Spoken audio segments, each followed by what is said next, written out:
गरीब लकड़हारा। किसी दूर देश में एक जंगल के करीब छोटे से गांव में एक घराना आबाद था। इस घर में एक गरीब आदमी अपनी बीवी और 7 बच्चों के साथ रहता था। ये बेचारा सारा दिन जंगल में लकड़ियां काटता और शाम को इन्हें करीबी मंडी में जाकर बेच देता। इस तरह जो रकम इसे मिलती, इससे अपने बीवी बच्चों के लिए खाने का सामान खरीद कर घर ले आता। दिन इसी तरह गुजर रहे थे कि अचानक गरीब लकड़हारे का काम बहुत कम रह गया। लोगों ने लकड़ियां खरीदना कम कर दी थी। एक दिन लकड़हारा अपनी बीवी से कहने लगा, अब तो मेरी आमदनी इतनी कम हो गई है कि हम लोगों का खाना भी पूरा नहीं होता। क्यों ना हम इन बच्चों को जंगल में छोड़ आएं। इसके बाद कम से कम हम दोनों का गुजारा तो आराम से हो जाएगा। इत्तेफाक की बात है कि जब लकड़हारा अपनी बीवी से ये बातें कर रहा था तो इनका सबसे छोटा बेटा इसकी बातें सुन रहा था।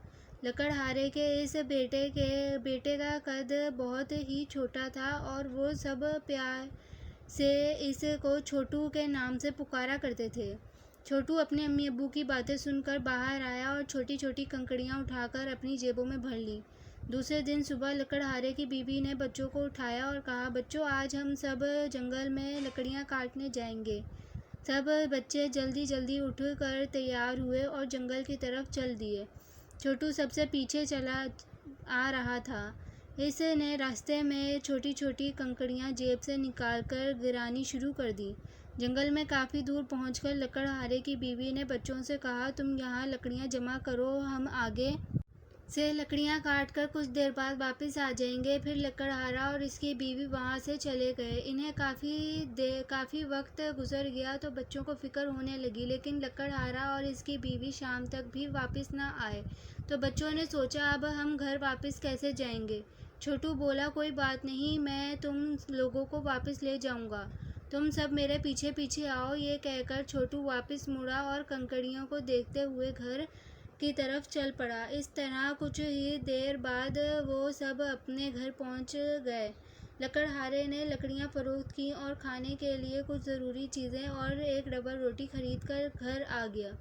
घर पहुंच कर इसने देखा कि सातों बेटे घर में मौजूद थे। इसने डबल रोटी अपने बच्चों में तकसीम कर दी और खुद सोने के लिए लेट गया। दूसरे रोज़ सुबह फिर इसने बच्चों को साथ लिया और जंगल चला गया। छोटू ने रात अपने हिस्से की डबल रोटी खाने के बजाय छुपाकर रख दी और सुबह जंगल में जाते वक्त इसके छोटे छोटे टुकड़े करके रास्ते में गिराता चला गया। जंगल पहुंचकर लकड़हारा और इसकी बीवी अपने बच्चों को छोड़कर आगे चले गए और शाम तक वापस ना लौटे। अब फिर छोटू ने अपने भाइयों को कहा, परेशान होने की ज़रूरत नहीं, मेरे साथ आओ। मैंने सुबह आते वक्त रास्ते में निशानी के तौर पर डबल रोटी के टुकड़े गिरा दिए थे। इस तरह वो डबल रोटी के टुकड़े देखते हुए वापस घर की तरफ रवाना हो गए। लेकिन कुछ दूर जाकर इन्हें पता लगा कि डबल रोटी के टुकड़े तो दिन में जानवर और परिंदे खा गए। अब वो घर का रास्ता भूल गए। चलते चलते एक जगह इन्हें एक घर नज़र आया। छोटू ने भाइयों को कहा, हम रात इस घर में गुजारेंगे और कल दिन की रोशनी में अपने घर का रास्ता तलाश करेंगे। ये कहकर इसने दरवाज़ा खटखटाया। अंदर से एक औरत की आवाज़ आई, कौन है? छोटू ने कहा, हम 7 भाई हैं, घर का रास्ता भूल गए हैं और आज रात गुजारना चाहते हैं। औरत ने कहा, ये एक देव का घर है, वो तुम्हें देखेगा तो खा जाएगा। बेहतर है कि तुम कोई और जगह देखो। छोटू बोला, देखो, रात बहुत हो चुकी है, करीब में कोई और महफूज जगह भी नहीं है। अगर हम कुछ देर और इस तरह जंगल में भटकते रहे तो जंगली जानवर हमें खा जाएंगे। ये सुनकर औरत को इन पर तरस आ गया। इसने कहा, अच्छा, तुम ऐसा करो कि इस बड़ी सी अलमारी में छुप कर बैठ जाओ ताकि देव तुम्हें ना देख सके। थोड़ी देर बाद देव भी घर वापस आ गया। इसने आते ही बू सूंघी और कहा, हु, आज घर में आदमजात की बू आ रही है, जल्दी लाओ आदमजात, मुझे बहुत भूख लगी है। देव की बीवी बोली, नहीं, यहाँ कोई आदमजात नहीं है, मैंने तुम्हारे लिए बकरे की रान रोस्ट करके रखी है, तुम्हें इसकी बू आ रही है। ये कहकर इसने देव को खाना दिया। खाना खाकर देव ने घर की तलाशी लेनी शुरू कर दी। और जल्द ही इसने बच्चों को ढूंढ लिया। देव की बीवी ने कहा, आपने अभी इतना खाना खाया है, अगर अब आप इन बच्चों को खाएंगे तो बदहज़मी हो जाएगी, इसलिए मेरी माने तो इन्हें सुबह नाश्ते के लिए छोड़ दो। देव ने सोचा कि इसकी बीवी ठीक ही कह रही है, वाकई इसे अब और कुछ नहीं खाना चाहिए।